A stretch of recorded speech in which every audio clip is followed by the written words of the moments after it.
এবং আমরা মনে করি যে যারা অন্তর্বর্তী সরকারের দায়িত্বে ছিলেন ডক্টর মোহাম্মদ ইউনূস সহ এই যে আমাদের আইন উপদেষ্টা আসিফ নজরুল সহ যার যে সকল উপদেষ্টা ছিলেন গুরুত্বপূর্ণ ভূমিকা পালন করেছেন তাদেরকে দায়িত্ব নিতে হবে। তারা তো এই অধ্যাদেশগুলো করেছিল, তো তারা কেন করেছিল, এখন যে বাতিল করা হচ্ছে এগুলো নিয়ে তাদেরকে কথা বলতে হবে, ডক্টর মোহাম্মদ ইউনূসকে মুখ খুলতে হবে।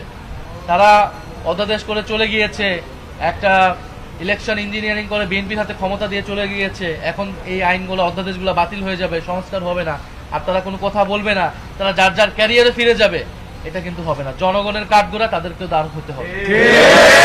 মানুষের রক্তের উপর দিয়ে আমরা তাদেরকে ক্ষমতা দিয়েছিলাম, তারা আমাদেরকে নিরাশ করেছে, কিন্তু যতটুকু অর্জন সেই সময় হয়েছে সেই অর্জন ধরে রাখার জন্য তাদেরকেও মাঠে নামতে হবে। ফলে ডক্টর মোহাম্মদ ইউনূসকেও আমি রাজপথে এই বিক্ষোভে নামার আহ্বান জানাচ্ছি, ডক্টর মোহাম্মদ ইউনূস সহ সকল উপদেষ্টাদের। জাতীয় সংসদে যেটা হচ্ছে এটা এক ধরনের নাটক হচ্ছে। সংসদে রাষ্ট্রপতির উপর ভাষণ চলতেছে, যে রাষ্ট্রপতি এতদিনে থাকার কথা ছিল না, যারা রাষ্ট্রপতিকে রেখে দিচ্ছে পুরনো সংবিধানকে নিয়ে অযথা কিছু বিতর্ক হচ্ছে। এই বিতর্কগুলো ঐক্যমত কমিশনের সময় হয়েছে। আমরা তো সংবিধান সংশোধনের জন্য কথা বলছি না। সংবিধান সংশোধনের মাধ্যমে সংবিধানের মৌলিক পরিবর্তন সাধন করা সম্ভব হয় না, এটা একেবারেই কমন সেন্স, একেবারেই কাণ্ডজ্ঞান।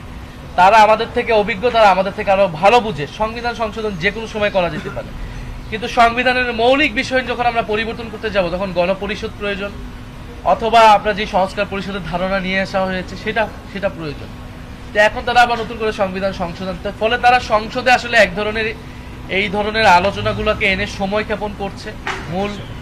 মূল যে লক্ষ্য সেইটার থেকে বিচ্যুত করা হচ্ছে আলোচনাকে, এবং আলোচনার কোনো সুযোগই দেওয়া হচ্ছে না। এই নিয়ম কানুনের নানান বেড়াজালে আসলে আমরা যেই আলোচনা করতে চাই সেই আলোচনা সংসদে করার পরিবেশ আসলে নাই। পরিবেশ না দিকেই আমাদেরকে রাজপথে আসতে হচ্ছে। তারপরে আমরা সংসদে, রাজপথে যেখানে যেখানে আমাদের সুযোগ আছে আপনাদের মাধ্যমে আমরা আমাদের কথাগুলো বলে যাই। ধন্যবাদ। সংসদকে অকার্যকর করে দিচ্ছে সরকারি দল।